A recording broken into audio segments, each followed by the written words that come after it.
လုံးတရားကြည့်တဲ့တော်မူသောအနန္တတကုရှိဘုရားသခင်ကျေးဇူးနဲ့ဂုဏ်တော်ကိုရှိပါပါလေ။အားလုံးမင်္ဂလာပါ။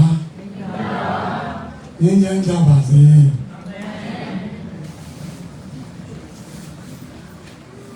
ဘုရားသခင်ကဒီဗီဒီယိုထောက်ပြန်ဖို့နောက်ဆုံးလာတာက2008နိုဝင်ဘာဆက်ကနေရောက်တော့ရှိတယ်။ဒီတော့ဘာလဲ။ရောက်လာတဲ့ခါကျတော့ဒီရတယ်မရောက်ပါပဲလေ။ဒီကလာပြီးတော့ဒီလိုပြူလာတော့အော်ဝေးရတကယ်ကြည့်တူးတယ်။အဲ့ဒီမှာချီမန်ကိုဝယ်ခြင်းဒီမှာလည်းလုပ်တယ်။အဲ့တော့ချီမန်ကိုဝယ်ခြင်းဟာကျွန်တော်ရည်ကြည်တဲ့တရားရည်ချစ်ကျွန်တော်မကမှာလားဒီလိုဒီပေါင်းလာတယ်နေတာကဒီထောင်ခဲ့ပြီးတော့ဒီဆဆာရနမင်းစလီယာဝတ္တရားချာပဲထဲနေလို့ဝိလစလီချာစလီချာနဲ့ဒီမကမှာဆိုပေါ်ယူစားဒါပေမဲ့စလီချာနဲ့စားတယ်ဖွဲ့ဟာခုထိဒီတန်းနေတယ်အခုဒီလည်းပဲကိုရွယ်ချက်မှတ်တဲ့အတိုင်းလုပ်ရတဲ့လှုပ်ဆောင်တယ်အဲ့တော့ဘာကြောင့်လုပ်နိုင်တာလဲပြန်ပြီးတော့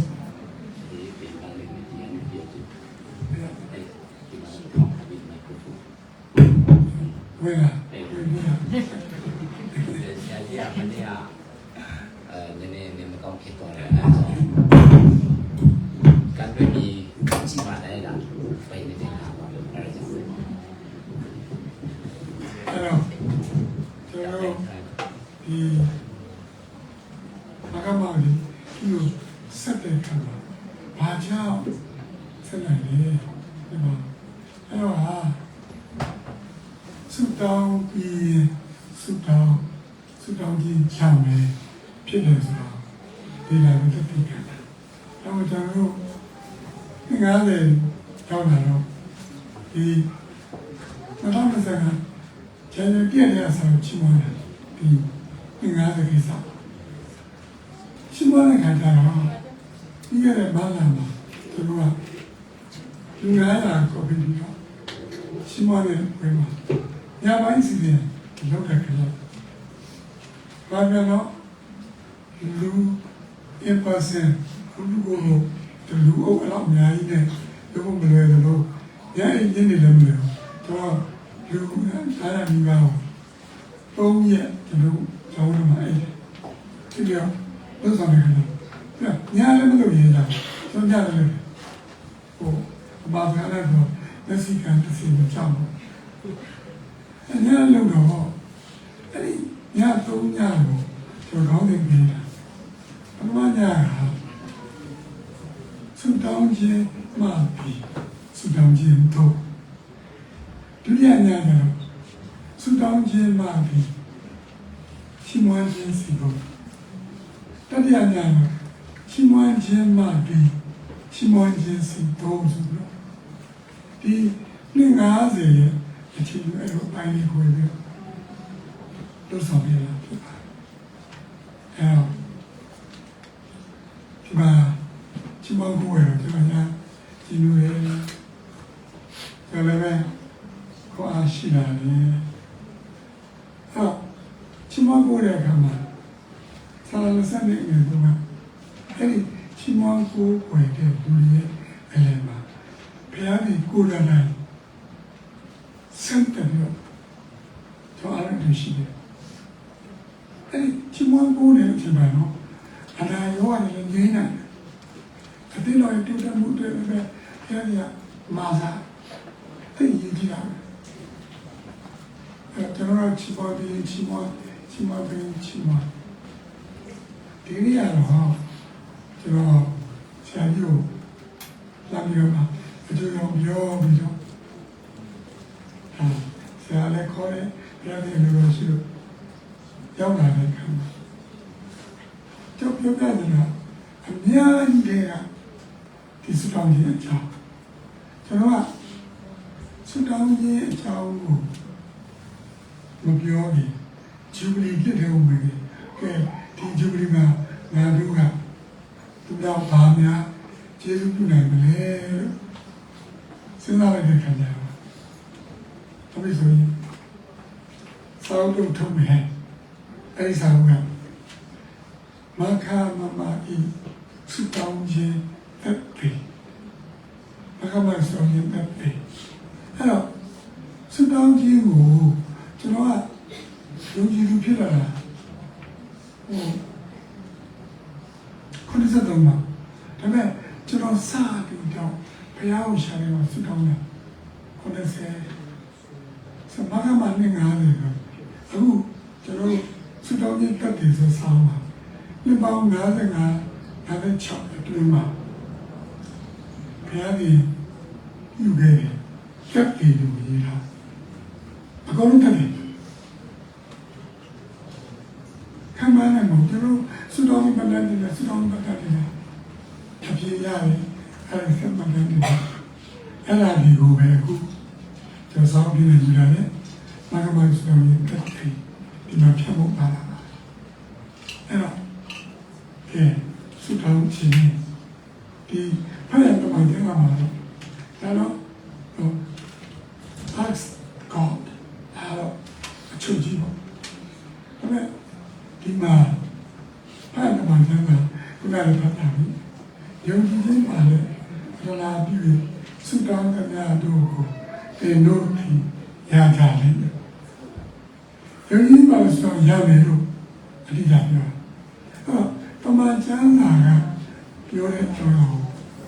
ဒါပေါ်ပြမယ်ရှင်းလူကခုနမှာလည်းရှိတယ်ရှင်းမှာလည်းရှိမှာလည်းရှိတမှုပြောက်ကသူကအပြားမချမ်းပြောမယ်ဆိုပေလူဒီပါဖြစ်နေတဲ့အချိန်မှာခရစ်တော်ထံကိုတို့ဝင်တဲ့အခါခရစ်တော်လာမယ်ပြောပြတယ်သူ့ဒီစပယ်အောင်ဝင်ဖို့ရတယ်သူမထိုက်တာဘူးဆောင်းတော့ကိုတော့မင်းတော့ခုံးမဲ့ရှိသေးပါလို့ပြောတဲ့ခါကျကိုတော့အော်တယ်တွေ့ယူကြည့်ရောဒါမှမဟုတ်ကိုတော့ပါပဲတင်ယုံကြည်ပြီးတင်ယုံကြည်တဲ့နေ့တင်နိုင်ဖြစ်စေတင်ယုံကြည်လိုက်တဲ့ဖြစ်စေအဲ့တော့ယုံတာယုံတယ်ဖြစ်လာဖြစ်သွားတာပေါ့နေလားလုံးဝချမ်းသာပြုတ်ပြသွားတယ်ဒါဆိုရင်ချမ်းသာရမှာဟုတ်ပြီအပြစ်မောင်းနေကြရှိလားရှိပါတယ်ကျွန်တော်မှတ်တိုင်းနေလား1990ခုနှစ်ကသွားတော့ဘာဖြစ်လဲပဲမိုးနေလို့သွားဆရာကြီးပြောတော့ကြားတော့မင်းတို့လည်းလာပါမင်းတို့ရောက်တော့စက်တင်ဘာအမှန်မိုးကောင်းတဲ့အချိန်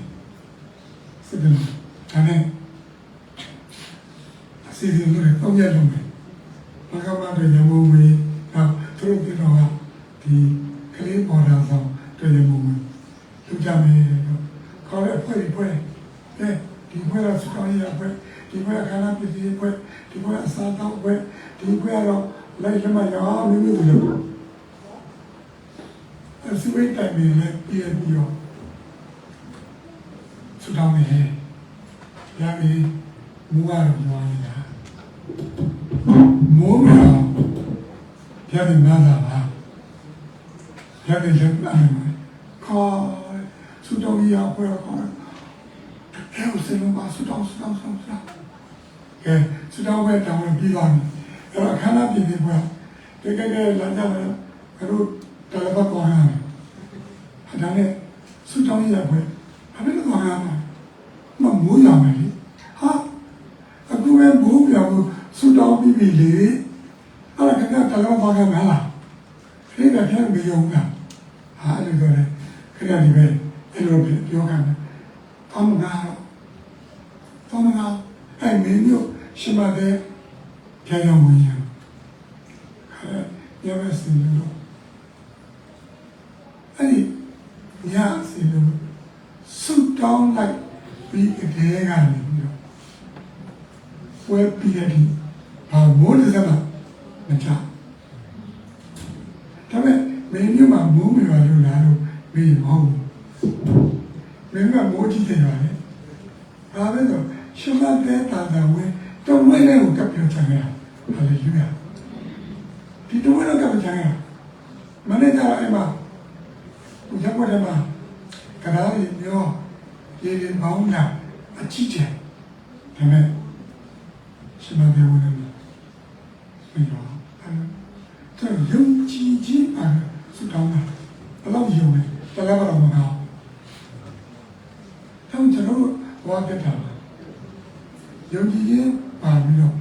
စတောင်းရင်သူဒီရချလိုက်တယ်ဆိုရတာသူတွေမရတာ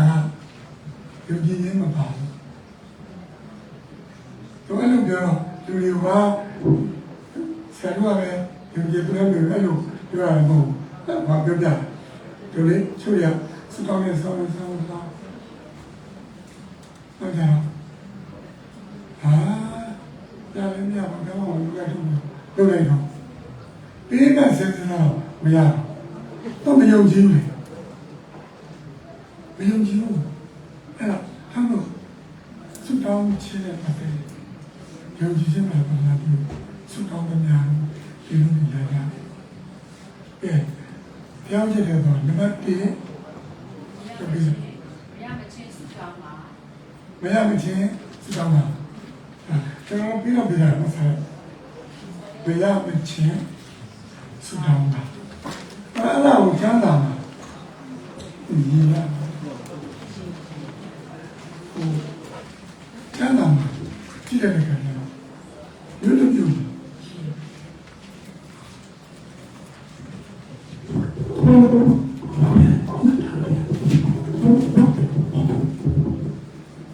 ရွတ်လို့ပြုမှာဒီနေ့မို့သူကယ်ရေးဆိုရတယ်လားနိုင်တကောင်ဆိုတော့ဒီမှာကျွေးကြမရှိဘူးပေါ့အဲဒီကြောင့်ပါပြီး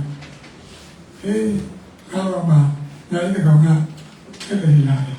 သူတို့ကျူကဘာမှမရှိတော့မိုးလေးသုံးလုံးလောက်ချင်းနေမှာလို့ပြောတယ်။ဟာငါတော်တယ်ကအေးကမလို့ရှင်တယ်တော့တိုင်းရင်းမိတ်ဆွေချင်းချင်းဖြစ်တော်တယ်ပဲတိုင်းရင်းမိတ်ဆွေဖြစ်အောင်မထောက်ဘူးမပေးဘူးလေဒါပေမဲ့တော့တောင်းနေကြပါလေမရမချင်း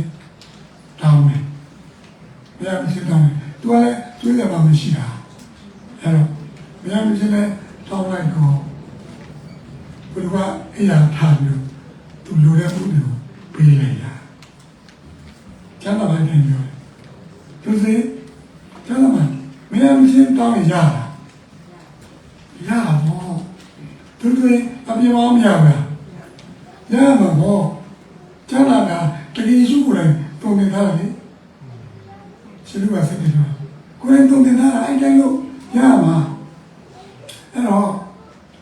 ကျွန်တော်တို့ညနေပေါ်ကြီးလှုပ်ဆောင်လာဒီပေါင်းတော်ကြတယ်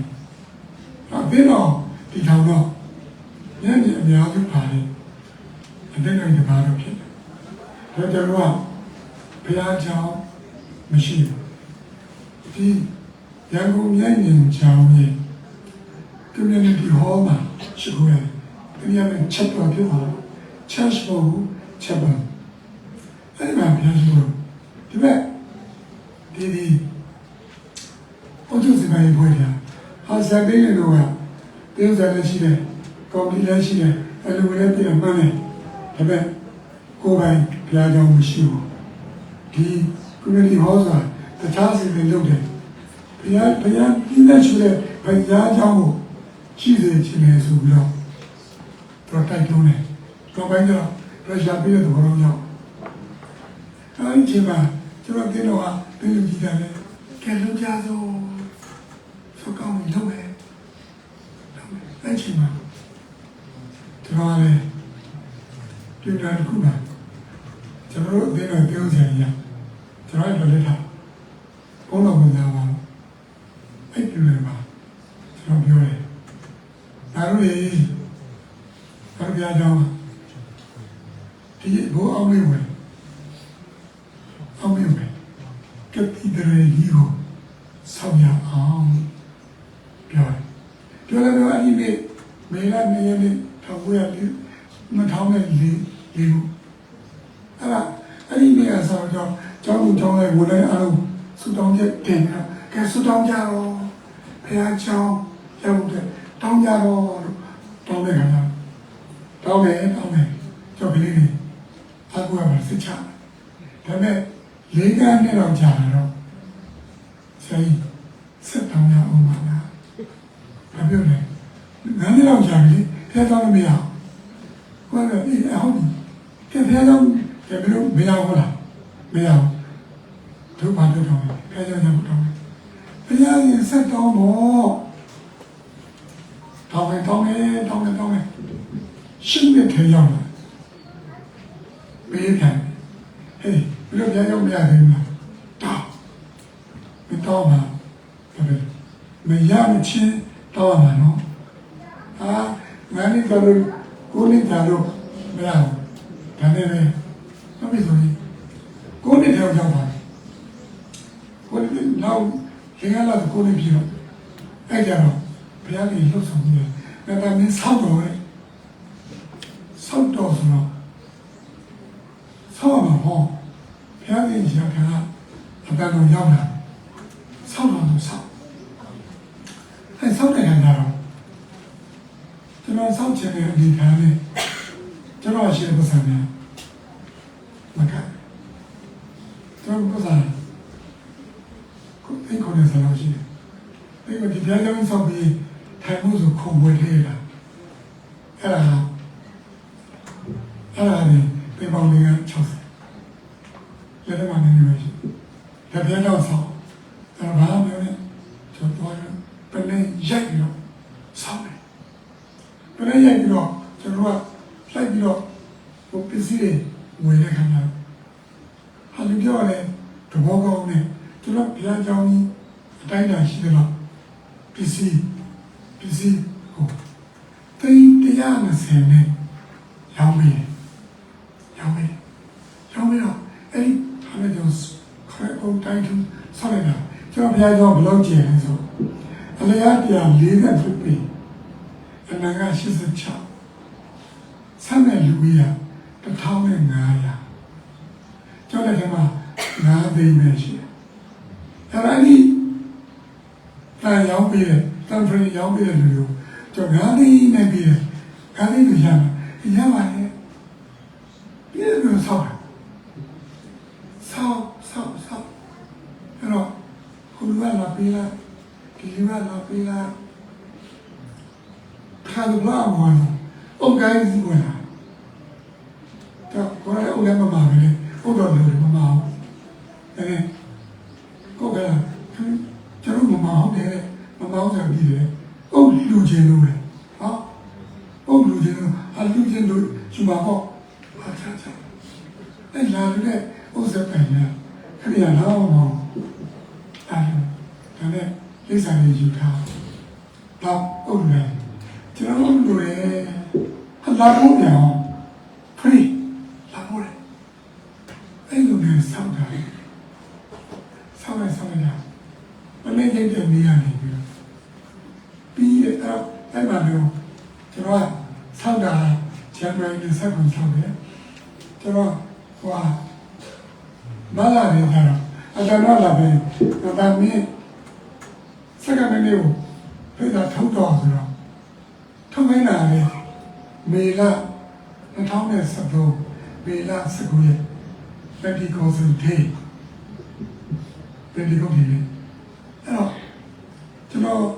ဆောက်တာလည်းတလားခွဲတော့တလားခွဲတာပဲကျန်တော့လေဟွာကျန်ရုံထုံထောင်လို့တိုင်တော့ထူအဲ့တော့ကျွန်တော်ဖိတ်စာထုတ်မိတ်ဆွေတွေကြီးအတင်းတော်လေးဖိတ်စာထုတ်ဟာကျွန်တော်လူတွေကပြောဟာဆရာရဲ့ပြီးလည်းမပြီးသေးဘူးနဲ့ဖိတ်စာထုတ်မပြီးဘဲလုံးဘာလို့ကျွန်တော်ချစ်တယ်ပါလဲဘာလို့လဲဟဲ့အဲ့ဒီနေ့တော့ငါ ဝင်တော့မလို့လားပြေးမယ်ဟိုဘုရားကြောင့်ဟိုဟောင်းကြီးပြနေတော့ပြီးသေးဘူးလေအာကျွန်တော်မရဘူးဘုရားခိုင်းတော့မယ်ကျွန်တော်အဲ့တော့မရပြင်းတော့တာလေဘုရားပြေးဖို့ပြေးနေအဲ့တော့ဘုရားညင်းတယ်ရမယ်လူပဲညင်းဆိုင်ဘုရားကဆောင်းလိုက်တာစက်ကွင်းလေးရောက်တော့မယ်တရက်အလိုတရားကြောင့်လုံးဝပြီးသွားတယ်ဟာလေလုယာအဲ့တော့ဒီဘာလို့တော့တရားကြောင့်ပြီးရတယ်ဒီဒါအကားမကားဘူးပြီးရတယ်ဒီဒါတော့အဲ့ဒီကိုအဲ့ခံလို့ဆိုတော့ဒီကနေ့ဟိုဘာလေးအချိုးလေးဒီဘုဘလေးကော်ဖီတစ်ခွက်ဟာမင်းတို့လည်းဖျန်းကြုံရအကြီးဘယ်နဲ့ကော်ဖီတစ်ခွက်အချိုးတစ်ခွက်ဘယ်လိုလဲကံတော့ကျွေးမယ်ဒါမှမဟုတ်တော့ဆက်ပြပါရှိတယ်အော်ကောင်းပြီပါရှိအဲ့ဒါကျွန်တော်ကြောက်လာတာလူတွေကလားပွေးရှိကလားပွေးသူ့လှမ်းပြီးတော့အဲ့ပုံစံမျိုးဟေးကျွန်တော်ဓာတ်ပေါက်လူပါလားဗျာလူမလေးကအဲ့လူဟုတ်ပြီဓာတ်ပေါက်ကတော့လည်းမဟုတ်ဘလောက်လဲဓာတ်ပေါက်ပွဲတစ်ထောင်ဓာတ်ပေါက်ပွဲတော့လူပဲတဲ့ကိုလာလို့လူပဲအေးဟုတ်ပြီဓာတ်ပေါက်တော့ရတယ်ကောင်းပြည့်တယ်အဲ့တော့အဲ့ဒီကိုလေကျွန်တော်ဘုရားကြောင့်အပြည့်လူထောင်းလို့လာတယ်။ထောင်းပြီးတော့အဲ့ဒီလူပဲလူတွေကလေကျွန်တော်တို့တဲ့ဘာပုံစိုးရည်စိုးရုံတာဓမ္မအိုးကြီးပါဝင်လာလူတွေကြည့်တော့ဟာဒီလူတွေဆိုရင်ဘယ်တော့မှစိုးရတယ်ဆိုတော့ခါဆိုအများပြန်ဟောတမင်းလူတော်ကတမင်းတော်လို့ပါယူတော့ဝဆုံးရင်ချက်မှချက်တည်းရတော့ဘယ်ဘောတကယ်ဖြစ်နေဟာအဲ့ဒါနဲ့လာတော့ကျွေးလိုက်တာလာတဲ့အဲ့ဒီကုန်းလုံးဝင်းသူကအားလုံးကျွေးဟိုလို့အမိုက်ပေါ်ပြီးမှကျွေးပြီးတော့အဲ့တော့ကျွန်တော်ပြောနေတာပတ်စံရှိလို့တာမဟုတ်ဘူးကျွန်တော်တော်လို့တက်လို့တာမဟုတ်ဘူးဘုရားစကားကိုနားထောင်လို့တာပထမတော့ကျမ်းစကားကိုနားထောင်ဘုရားပြတောင်းလို့ဘုရားရင်တောင်းတော့ဒါကျမ်းစကားကိုနားထောင်ဒုတိယဘုရားတောင်းဆုတောင်းတဲ့အခါမှာဘုရားစကားပြောအဲ့တော့ဆောက်တယ်ပြီးပါပြီအဲ့တော့ဒီနေ့လေဒီမှာတရားနာတယ်ပြောဒီဆောင်ဆရာဒီနေ့ကြောင့်နာဆရာပိုင်ရမယ်ဆရာဘာလို့ပြုခဲ့လဲဆရာပိုင်ရအောင်ရမယ်ဘာဖြစ်လဲဆိုဆရာကလောက်တောင်ဝတ်ပြုတယ်ဘာလို့တော့ဆုတောင်းနေတာလဲဘာမှတက်ပြပြရတယ်လေဘာမှပြရဟိုတော့တော်လာတော့ကျွန်တော်တော့ကတည်းကရောက်ဘူးလေကိုယ်တော့ဟာကျွန်တော်တို့တမီးပေါင်းတော့ကျွန်တော်တိုင်းပြည်လူတွေကြီးလန့်စာစားနေရတယ်ကြီးလန့်စာစားနေရတယ်ဟာဘုရားကြောင့်ဒါမဲ့ဒီမှာဒီပြလိုက်ပါလားကဲကိုယ်တရားအောင်ချုံပြောဒီရည်စီပါကဲစမတောင်းတာဟုတ်လားကျွန်တော်တို့ကတိုင်းပြည်လူတွေကမတောင်းတာဒီလိုလာတဲ့လူတွေမတောင်းတာကဲအခုဘယ်လိုဖြစ်တာလဲတကယ်လို့ကြီးလာဆန္ဒအောင်ပေးတာဟုတ်တော့ဘူးလူလည်းခုလည်းဗီဇာရကုန်ပြီအလုပ်တွေလည်းပေါ်ကုန်ပြီအဲ့ဒါပြောတယ်ပြင်လို့ဆိုတော့ပြင်လို့ဆိုပြင်လို့တောင်းနေတယ်မလားတောင်းပါတယ်ပြင်လို့တောင်းတဲ့အတွက်ဘုရားလမ်းအောင်ပြီးတော့ဘာပြည်သူပြည်သားတွေဒီလိုလာတဲ့ခါမှာဘုရားကောင်းကြီးပေးတယ်ဟာလေလုယာဘုရားကောင်းကြီးပေးဟာလို့ဆိုတော့ကမရမချင်းတောင်းမရမချင်းတောင်း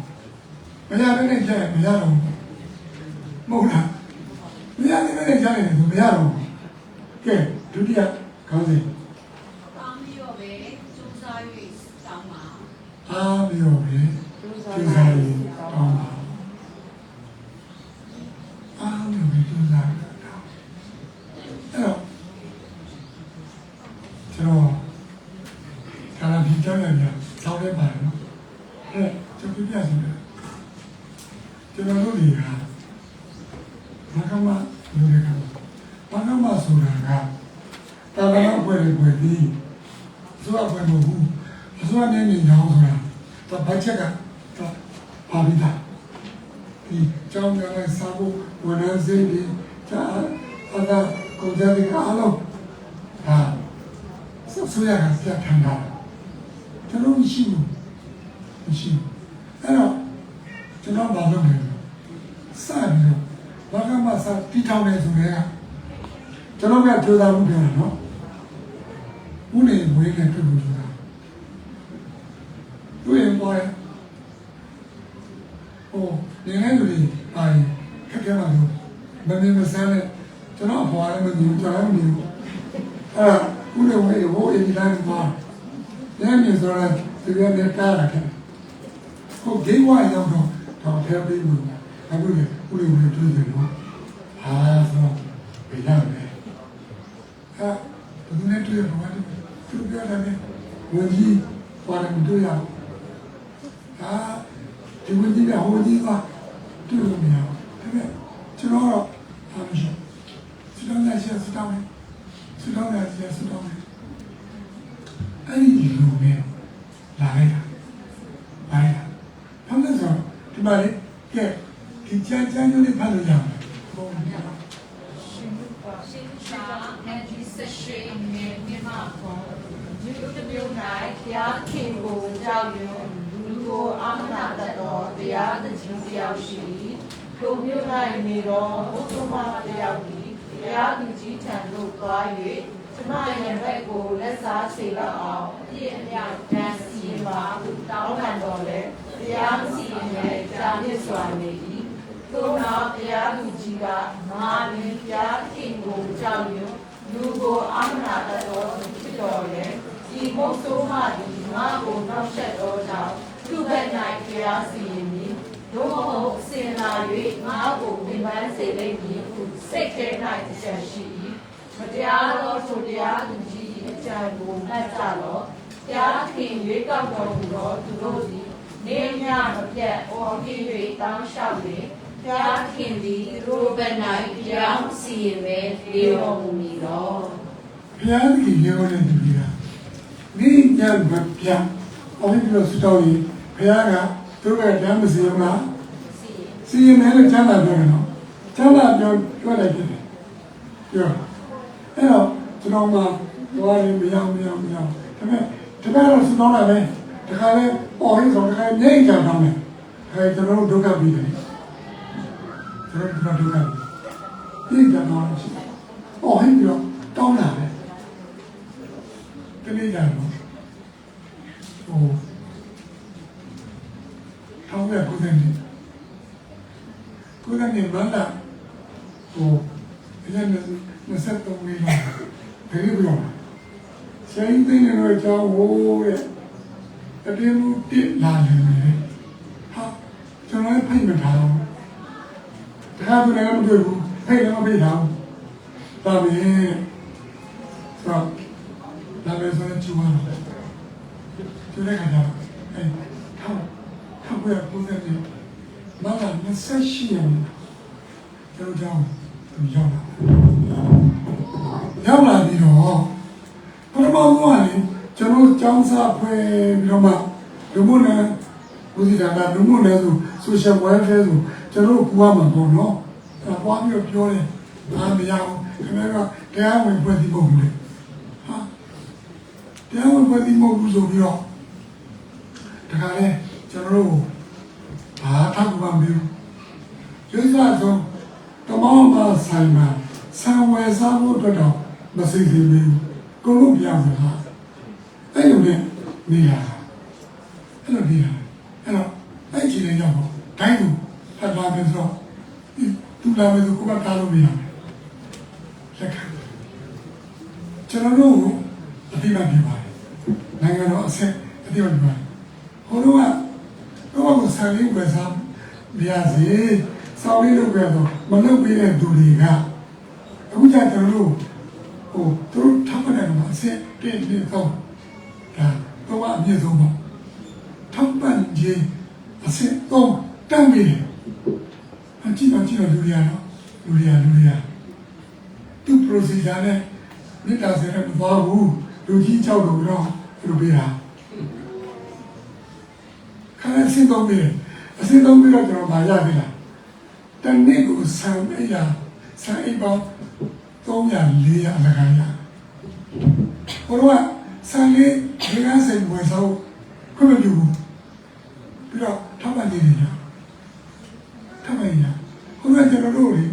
ဓာတ်မြေသူမဆက်ဆံဘူးခင်ဗျားတို့အစိုးရကမလို့ဒါတို့ခင်ဗျား NGO မန်ကျော် NGO ကိုကျွန်တော်တို့က mission ဒါတို့ညောင်း NGO ကကျွန်တော်က GO ကျွန်တော်က GO ခင်ဗျား NGO ဆိုအဲ့လိုမျိုးနေနေတာနေတာတော့လည်းကြားတော့သူလည်းလာပြီးတော့ကျောင်းဒီမှာပြီးပြီလေထောက်ပံ့နေပြီပြီးတယ်ပြီးလည်းပြီးတော့သူတို့အဲ့ဒီလူဝင်နေတော့မလုပ်နိုင်တဲ့လုပ်တွေကျွန်တော်လူဝင်နေမလုပ်နိုင်တော့ဘာလို့ဆိုမတန်ဆွမ်းသူတွေရဲ့ဒီခွင့်ရဥပဒေမတန်ဆွမ်းသူများဆိုင်ရာအခွင့်ဥပဒေသူတို့မလုပ်တာဘယ်လိုလဲသူလေးလည်းနေလာလုပ်ပေးဖို့လည်းအစီအစဉ်မရှိဘူးသူတို့မသိကျွန်တော်သိတာဟောကျွန်တော်တို့ကိုသူတို့ကမပေးနဲ့ကျွန်တော်ပြင်စားတာအဲ့တော့ခါလဲကျွန်တော်ဘာလုပ်လဲဆိုအဲ့ဒီဥပဒေထွက်ရှိဖို့ဖွဲ့ဟာကျွန်တော်ဥပဒေအဖြစ်နဲ့တင်တယ်ဒါနိုင်ငံတော်တည်တာနော်နိုင်ငံတော်တင်ပြီးတော့ကဲဆရာဦးသိနေတဲ့ဖွဲ့ကဒီဥပဒေပေါ်ထွေးတဲ့ဆောင်ရွက်ပေးပါဆိုတော့ကျွန်တော်လည်းကျွန်တော်လည်းသူအခြားသောကိုယ်ကမတန်ဆွမ်းတဲ့လူတွေချဲပြီးပေါ့။ဉာဏ်ရည်ပတ်တဲ့လူတွေမိဘနားပြလူတွေပေါင်းပြီးတော့ကျွန်တော်တို့ကဥပဒေလုပ်ပြီးတော့ခါလို့လည်းနောက်ဆုံး2015ဇွန်လ9 ရက်နေ့မှာပြုတော်ခိုင်းနေလို့မတန်ဆွမ်းသူများရေးရမတန်ဆွမ်းသူများကိုရေးဆိုင်ရာဥပဒေဆိုတာပြဋ္ဌာန်းလိုက်ပြဋ္ဌာန်းလိုက်တော့ကျွန်တော်လည်းမပြောဘူးအော်တိုလေးဒုသမဏနဲ့တူစီမီထားတယ်ဒုသမဏဥက္ကရာကျွန်တော်တို့ခါလဲအဲ့လိုမျိုးဖြစ်ပြီးတော့တောင်းတလူတွေကျွန်တော်ဘာမှမပေါ့မျက်စိလည်းမြင်မှမြင်လို့ဆိုင်ဘယ်လိုလဲဘာလို့တောင်းတော့အနာမကရေလို့ကြားတယ်ဒါလည်းတစ်မျိုးပဲအဲ့ဒီရမှာလေကျွန်တော်သွားချောင်းတာမှာသွားကျွန်တော်ရောအစိုးရပဲဟိုတယ်သွားပြီးတော့နားတာပေါ့လေမရမရှိဘူးလေအဲ့လိုပြောတယ်ပြောလို့ဒီရတယ်ဒီကောပါဆရာကျွန်တော်ရအောင်ဆေးရုံဒီချောင်းတာဆေးရုံကအဲ့ရစစ်စရခရီးတော့ဒီအောင်အဲ့ဆရာတို့ကလည်းဘာမှမတရားဘူးအဲ့ဘယ်လိုပြုလဲဟိုမှာလေးတော့ပြောတာအစောအောင်တယ်မအောင်လို့ပြောရင်မရှိဘူးအာဒီလိုရရိုးရတယ်ဆိုတော့ပုံတော့ဆက်တယ်အဲ့ရှင်းလို့မလုပ်ရတယ်အဲ့ဒါဘုရားဖြစ်နေတဲ့တကယ်ချင်းမတော်တယ်ဒီမို့မလို့ပြောတယ်ဟာတွေ့ပါဖြစ်ချင်းကျွန်တော်ကလေသူရှိမှလေတောင်းတယ်အခန်းလေးနဲ့ခန်းတောင်းတယ်ကျွန်တော်၄ခန်းပြီဒါဘုရားသခင်ချီးတယ်နော်ဘုရားသခင်ချီးတယ်လူတားလို့မရနောက်ကျွန်တော်ရခေါ်တော့အော်ပြီးတော့နေနာမဆိုင်စုတောင်းတဲ့အခါမှာဒီကိစ္စကိုဘုရားသခင်ကမစီရင်နဲ့နေမရလားမလို့အဲ့ဒါလည်းဒီမှာ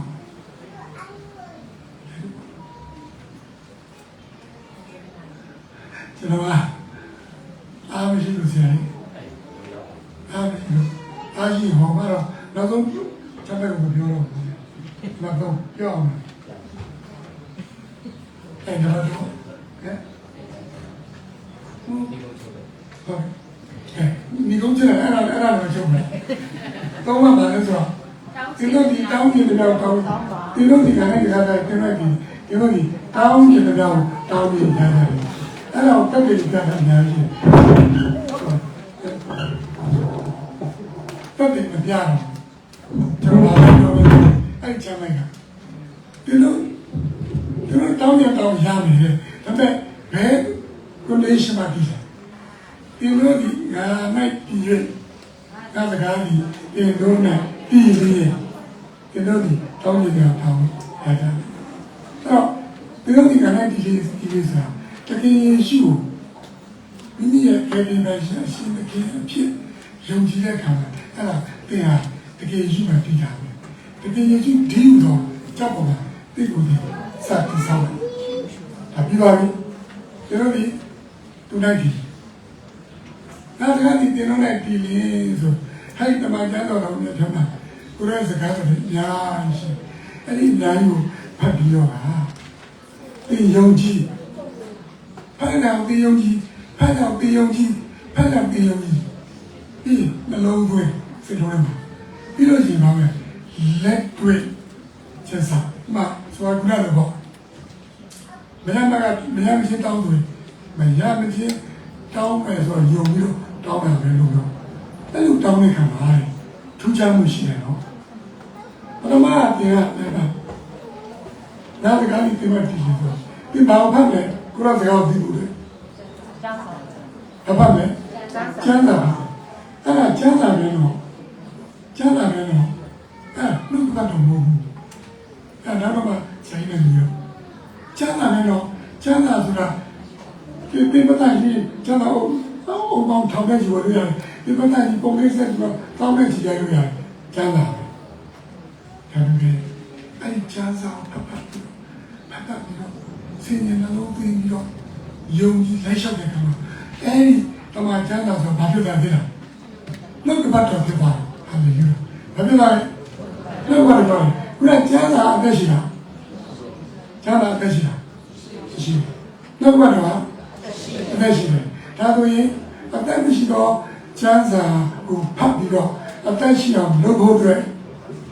တို့ဘာသာမရှိဘူးလုပ်ဖို့အတွက်တို့ဘုရားလည်းနီးလာနေတယ်အဲ့ဒါဆိုရင်တို့ဘာလဲတမန်ကျမ်းစာပြီး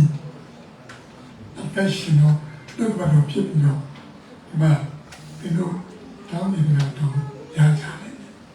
အဲ့လိုမျိုးလေးတော့ဒီပါ